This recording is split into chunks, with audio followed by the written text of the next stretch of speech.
Muy buenas, bienvenidos a esta última entrega de Egging. En este capítulo os queremos dar algunas pautas básicas para saber de qué manera afrontar cada una de nuestras jornadas.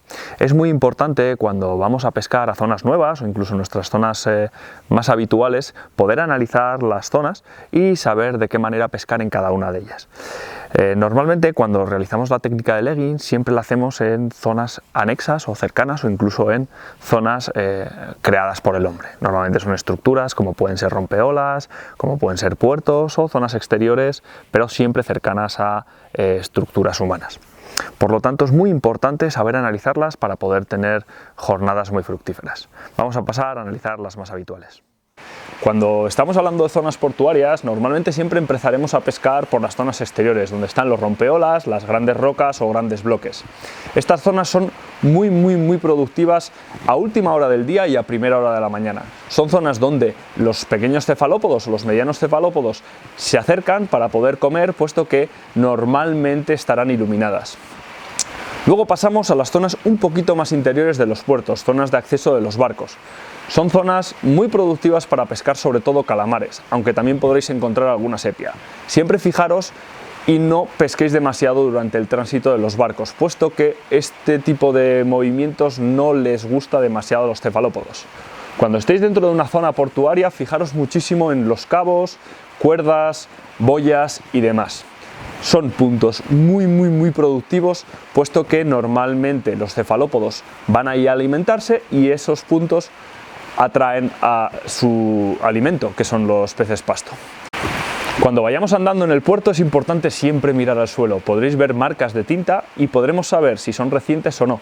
Incluso podéis saber si son de calamares o de sepias. Fijaros en el suelo siempre que vayáis caminando por el puerto, mirar hacia abajo. Luego también es muy importante, dentro de los puertos veréis boyas, balizas. Esas boyas flotantes atraen mucho pez pasto y ese pez pasto a su vez atrae a los calamares. También es muy importante dejar de bajar los pajaritos o los eguis hasta el fondo, puesto que esas boyas siempre en su parte inferior tendrán un muerto, un bloque de hormigón que atrae muchísimo a estos cefalópodos.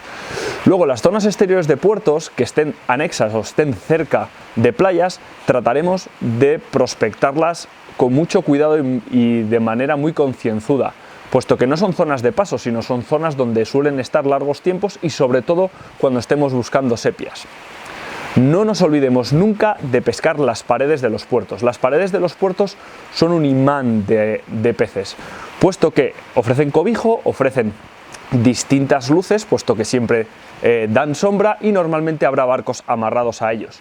Son zonas donde siempre las tendremos que pescar en paralelo y muy cerca. Tened cuidado si llegáis hasta el fondo porque es un sitio. En los puertos donde podéis pescar en la parte interior, cuando veáis pequeños barcos amarrados, flota de pequeños barcos o barcos de recreo, podéis pescar también de manera concienzuda, sobre todo en los momentos de freza o de reproducción de las sepias. Son zonas donde las sepias van a poner los huevos y desde los últimos de marzo hasta primeros casi de julio podréis pescarlas en esas zonas. Tened mucho cuidado con los cabos, pero es una zona muy buena para capturar sepias.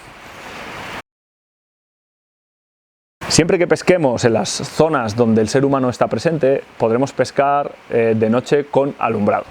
¿Esto qué nos facilita? Que los cefalópodos estén más cerca de las orillas, puesto que este alumbrado atrae a los peces pasto, por lo tanto, tanto los faros, el pez pasto atrae a los cefalópodos. La entrada y salida de los puertos, como las luces artificiales, serán un gran imán para los cefalópodos por la noche.